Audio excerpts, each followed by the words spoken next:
sustainability of this rally that we are witnessing at this point of time. Mohit Khanna, the fund manager from Purnartha One Strategy, is joining us on the show right now. Mohit, hi, good to be speaking with you. Well, over the last couple of months, there has been a decent amount of correction that we have seen in the Indian markets. Now, is the valuation looking a lot more reasonable, and will opportunity to buy on dips emerge? Yeah, good afternoon, and good afternoon to your viewers here. Yes, Indian markets have corrected. We have seen little bit of froth going out. However, at this point in time, I think this is more of a normalized market. Yes, the high frequency indicators are indicating a strong recovery in the second half of this fiscal. Having said that, you see that the management commentary post the second quarter results is also indicating the same. So there are very strong and interesting bottoms up stories coming up, and we are finding very good ideas over here. So you're finding very good ideas, and which are the sectors where the bottom-up stories are coming up post the fall that we have seen in the market? So our idea generation is largely towards the growth side right now, and IT is one space we are getting good ideas. We are already overweight on pharma and healthcare. We continue to like that. Metals is one space where we are finding stories with margin expansion and volume growth at the same time. FMCG is again one area for us, which is turning out to be very interesting. Okay, so those are some of the ideas that are still emerging, but I wanted to specifically talk about financials, Mohit. What's the take on that? Because on one hand, of course, there's that MFI pressure which seems to be increasing, and that asset quality is coming under the scanner. The numbers so far haven't been that impressive, but on the other hand, it does look like that valuations do provide you a bit of a comfort. Is it at a discount per se for a reason, or you're still hopeful of a financials recovery? So on the financial side, we have done very well in our portfolios, having exposure towards more of non-lenders per se. Right now, over in the overall pack, we are neutral. We do believe that in couple of quarters, we would see a lot of value emerging in the sector. We continue to have a very strong exposure and a very strong eye on the upcoming results. Yes, you rightly pointed out that there is a little bit of a pressure on the earnings side, but I think in 1 or 2 quarters we should be having very strong confidence on the earnings growth trajectory over here. Right. So one of the things that I wanted to discuss was on the FMCG side. Well, yes, we are all seeing some kind of weakness when it comes to the FMCG earnings in the second quarter, but that was pretty much known to the street. Now, commentary do suggest that there is some signs of rural recovery. Also, monsoon was good, and now there's festive season. So, do you see FMCG as a good opportunity to buy right now, given the fact that the worst is kind of an over for the sector? Absolutely. You see, absolutely. We are overweight on FMCG.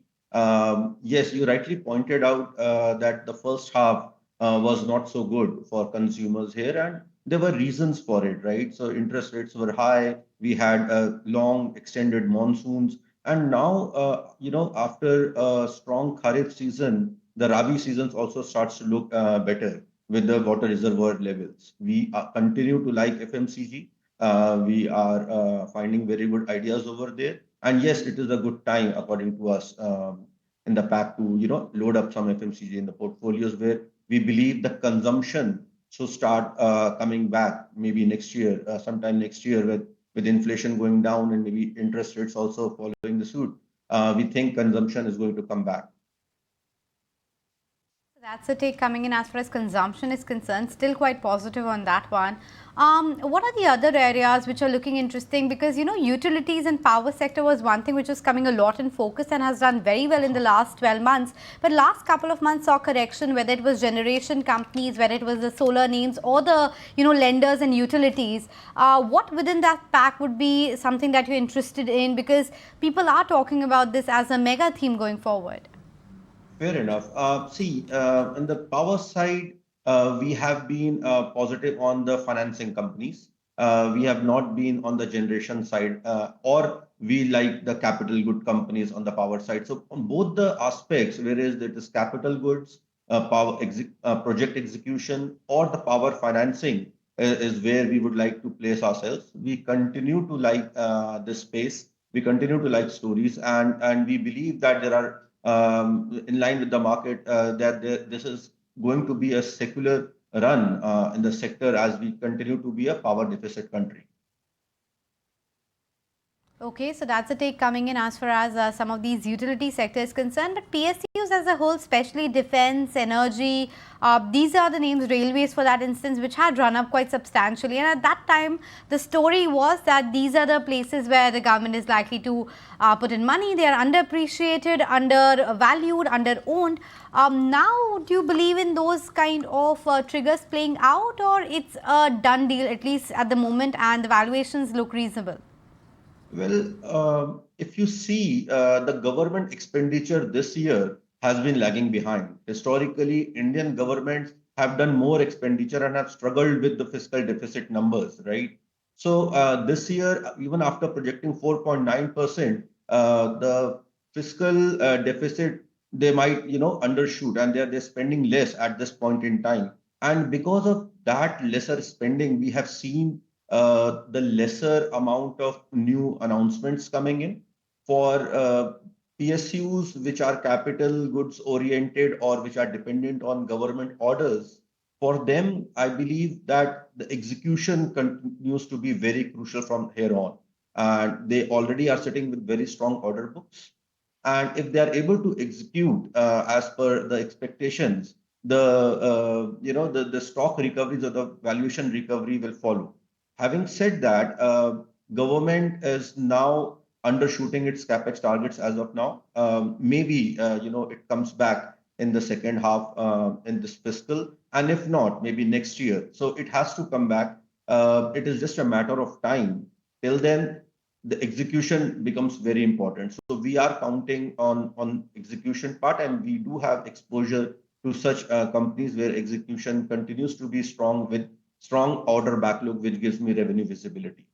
Okay. And when you look at the auto space, given the high base that was there last year, we are seeing some kind of a slowdown when it comes to the sales number. But how long do you expect this will last, and how are you looking at overall in the auto space, and where are you more bullish when it comes to the auto sector? Is it the one, are you more bullish on the four-wheeler space or the two-wheeler space, or the company which has more EV in its portfolio? So in the auto space, we are largely neutral, right? We are equal weight over there, having with a lot of ancillary companies is where we find a favor. We also like two-wheeler space. We are not present in the OEM space as of now. We don't like that. In the ancillary space, if you see the past investments by large auto ancillary companies in their technology has started to yield strong results for them, wherein these guys are gaining market share due to the technology investment that they did. I think this trend will continue. On the two-wheeler side, the rural recovery and interest rates coming down should be a strong catalyst. So we are placed over there as well. We continue to like these two spaces in the autos. Those are the top spaces in autos to watch out for. Time for a quick break, but here are the management commentary that we got regarding Equitas as well as Info Edge as we head into this short break. If you like this video, then like, share and subscribe to ET Now.